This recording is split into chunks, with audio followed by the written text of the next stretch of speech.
Concrete friends. Welcome to Concrete. Today we're going to demystify some concrete secrets.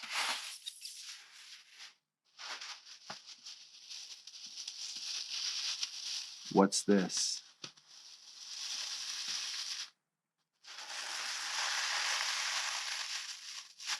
Other than something that sounds really cool,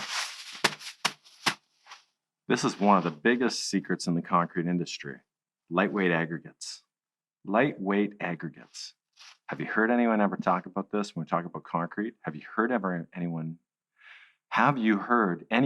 ever talk about lightweight concrete? And have you wondered, what the heck? What's lightweight concrete? Lightweight concrete is no mystery. It doesn't have to be. All it is regular concrete if concrete has the room to fit the aggregate in. But it's just regular concrete with a lightweight aggregate added to it.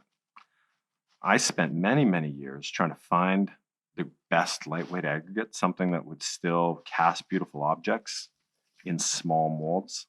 Lots of lightweight aggregates are big and bulky and not really designed to do fine detail. It's designed for big industrial projects that are tons, weighing tons, and being able to cut down weight on those. But it can be with the right things. You can do this on a small scale too. So this lightweight aggregate that we're looking at today is glass, recycled glass. Does it look like glass? Not really, hey? Kind of looks like popcorn, but it's glass. It's crushed glass that has been kilned in an autoclave, kilned under a vacuum, which causes it to expand, and then it gets a little bit of a tumble, and you end up with this stuff. Surprisingly strong, but also light. This whole bag, just under 100 grams. But look at the volume this takes up. Compared to concrete, this would be like, if this was concrete, this would be like 1.5 kilos. So dramatically lighter. But we're gonna, oh no, my bag. Just how light can it be?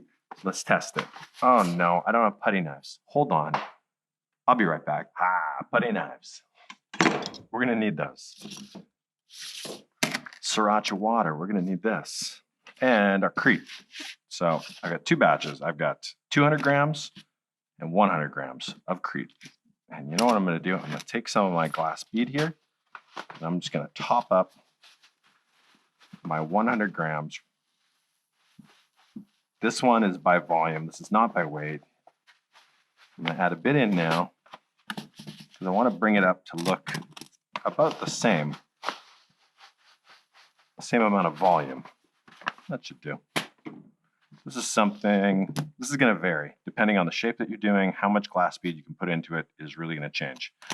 But we've got that in there. Got our putty knife. Give this a little spin. Mixed it in.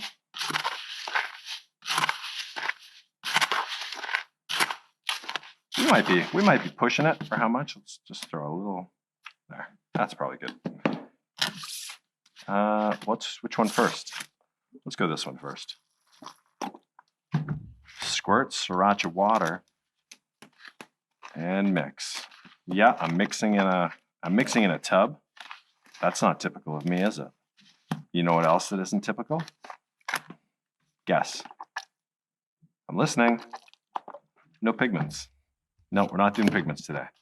This is science. This is just a strict experiment. We don't want to complicate things. I just want to show you what you can do with a lightweight aggregate. So we're just going straight gray matter, no pigment. We should end up with a nice gray tan color. So here's something to make note of. Lightweight aggregate can only be put into a concrete mix that's got room. If you buy concrete from your hardware store, there's already filler put in it. So you're not going to have room for lightweight aggregates. Gray matter, no filler. Anything that's in here, I've put in here on purpose, not to save money. Things that have been put in here are things like hemp fiber. We've got some water reducers. We've got a little bit of sand because we need it, and we have a little bit of very, very small aggregate. I'm talking under 5 millimeter diameter aggregate. So this is a very, some people will call this a mortar mix. It is not a mortar mix. You want to take it up in the comments, concrete experts out there. I'll talk to you about this, but this is not mortar mix. Mortar mix is dramatically different with how its properties, and this isn't mortar mix. And this sets up way harder than mortar mix do. No, this is concrete. I know it's concrete because I use it every day, and I have for a very long time. So this is concrete, but a very fine, look at this, a very, very fine high-grade concrete. Nice and smooth. That's nice. That's a good consistency. Nice and smooth, and one of the greatest things about gray matter, you can mix, you've got room to mix in aggregates, close to 50% by volume. That's something you're going to need to play with on your own, at your own leisure. But your aggregates can be anything that's non-organic. You've seen me mix some organic aggregates in, things like ramen noodles, Willet concrete, Cheerios. It's crazy. I'm just doing it to be funny. Hopefully you think it's funny. If you don't, you can tell me. But what that also means, we can put ramen noodles, but you know what else we can put in? Expanded glass bead. A beautiful lightweight aggregate that actually is really great for making art. So I feel I may have overdone it. I should have put the aggregate in while the concrete was, I should have put this in, I should have maybe pre-measured a bit, and I should have maybe not added so much bead at once, because this is a bit too much. This will still set up, but this is going to leave a lot of air voiding. So what we're going to do, we're going to steel. I think I've got more than enough concrete for what I want to cast, so we're going to steel a little bit of this. You know what, before we do too much steeling, why don't we just do a casting? We got 2 molds, the same mold, small cactus planter. Let's just pour some in. And we want to keep these as close to each other as possible. Okay, so I shouldn't have that much overage, so yeah, there it is. So look at this. Boom, leveled. That's amazing. No other concrete's going to do that. This is glossy smooth. And you know what? We poured it in. Look at that big air bubble. Boom. Boom. All this air's coming out. I'm giving it a couple flicks, a couple taps, putting it aside. Done. That's it. It was quick, right? Now I'm going to take the rest of this gray matter and I'm going to dump it into our glass bead mix. Now this glass bead mix, we're going to have way too much because I maybe overdid it with the glass bead, but I really wanted to show you what you can do with it. So let me do the experiments. I can do some experiments for you, test some things out that you might want to see, and then you don't have to make things to throw away. So here's our mix where we're going to max out glass bead. This is a lot, but whatever. It's a lot of glass bead. Let's just go for it. So consistency is different. Now, here's a few things with adding glass. Adding this magic lightweight aggregate. Our flow properties are going to be a little bit different, and it's not going to self-level the same way. Why won't it self-level the same way? The reason it's not going to self-level the same way is that the beads have structure, they don't flatten down, and so you're going to end up with this kind of beady bottom. Here's what we're going to do. We're going to tap our air out right now before we fill this completely. When you're adding in a lightweight aggregate, you want to be careful not to over-vibrate. It is possible to over-vibrate, and if your mix is too fluid, all of your lightweight aggregate is just going to float out of suspension. And that is, ugh, well, you know what? I'm going to do a video coming up and talk about some of the biggest mistakes. I'll talk about the 5 biggest mistakes people casting concrete make, especially people casting concrete at home. And one of them is over vibration. There is a place to stop. And especially when you're using things that potentially can come out of suspension. Your whole concrete mix is a suspension of a bunch of different materials staying in suspension, just staying in suspension with each other. And you want them to stay relatively uniform all the way through. You don't want an object that has a high concentration of sand and rock at the bottom, and a low concentration of glass bead and cement, and then a higher concentration of glass bead at the other side, at the top, which will then become the bottom. That's complicated. Because why? Why not? Your concrete's going to stink. Those are meant to be mixed all kind of equally throughout your whole piece. So here, you're getting to see what's going to happen. So glass bead does a few things. It's beautiful, lightweight aggregate. Number one, it's got a texture. There's no way around this. But I will also tell you, it wet sands. Don't dry sand this. Don't dry sand this. And also mask up all the time. Always masking up. Dust isn't good for you. Don't breathe in dust. A mask will get rid of the dust. So we're going to go a little more. I think we're good. And we got some leftovers. We'll do something with leftovers. Don't worry.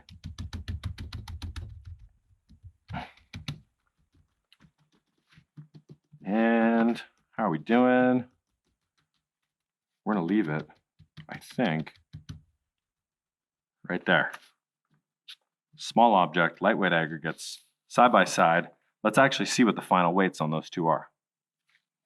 Okay, come back in 4 hours. That's crazy fast for concrete to be checking in 4 hours, but we're crazy fast because working fast allows you to make more stuff and have more fun in a shorter period of time.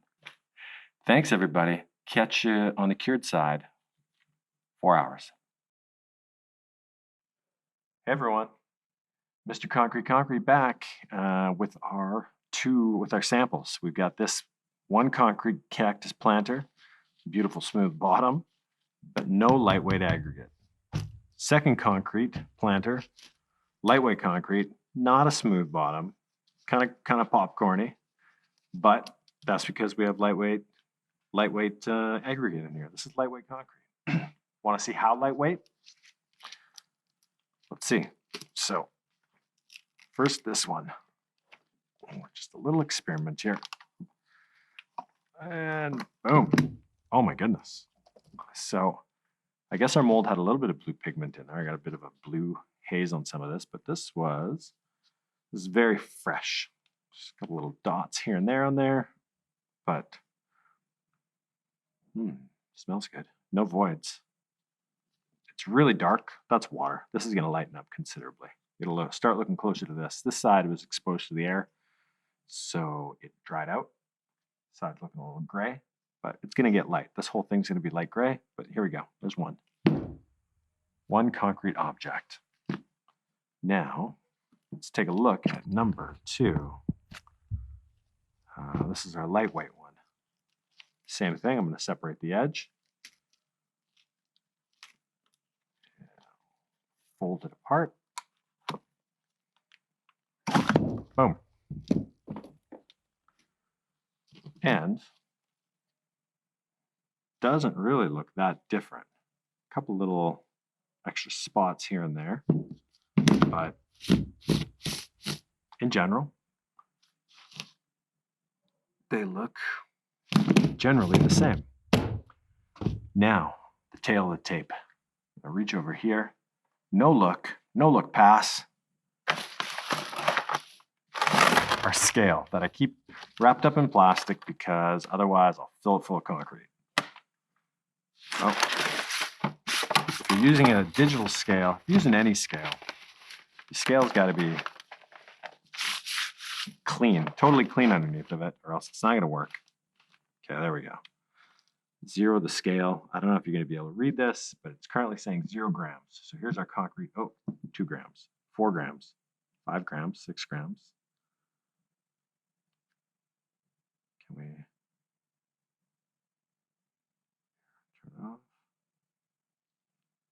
plastic affects it a little bit, but okay, 0 grams, regular concrete, 430 to 430 grams, 433 grams we've got. 434. That's how many grams this thing weighs. Okay, 434 grams. Take this back off. Zero it again. Approximately 430. Now put our lightweight on. Lightweight buddy, nothing but a peanut. 294 grams. That's a significant difference. We're dropping 130 grams. It's like 30% of the weight, approximately, with that lightweight aggregate. So think about what that looks like when we're talking about, talking about a table, talking about something big, but even talking about these. This adds up quick. Because that's a decent amount. That's huge. 130 grams for something this small. That's, that adds to your shipping. That is your installation. If you're doing something big, can make a big difference. So lightweight concrete. How much weight can you drop? Now, we have some limitations because of how small this is, but if we were casting something big, we do some fun stuff. If we're casting something big, we start by kind of casting in a hard shell. If this is a big object, but solid concrete. But then when we go to back up that hard shell and put our next layers of casting in behind it, we go crazy. We use so much lightweight aggregate, make it super lightweight. And we can actually drop more than 30%. For big objects, you can drop 50% of your weight with design, partially with design, and then also with what you're using for your mix design as well. So it's kind of twofold, double whammy. But yeah, have fun with lightweight aggregates. You can get this from me. I can provide this. They're not easy to come by in small quantity. So yeah, I buy 4 pallets of this at a time. But I also repackage it and make it accessible to users because I know how hard it is. I've lived through all the challenges of trying to source these really technologically advanced aggregates and add mixtures and all the fun stuff you can put in concrete. I've lived through it. I've done it. And I know it's hard.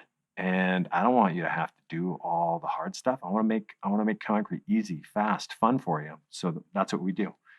We try to take out some of that guesswork. We do testing with you, and we figure some stuff out together. So that was fun. Lightweight concrete, easy to do at home, easy to do at work, easy to do wherever. You can do it. We did it. We just did it. And you can do it again. Thanks, everybody. If you liked this video, can you click like? And if you didn't like the video, I'm sorry. Tell me why in the comments. You can tell me. Tell me, oh, this is why I didn't like it. I've got a thick skin. I can take it. Tell me. And if you want to make sure that you get to see these videos all the time, you can subscribe and hit the notification button, all that stuff. But it doesn't matter. I'll still keep making videos. Do whatever you want. And I'll do whatever I want, and hopefully we can meet in the middle. Bye, everybody.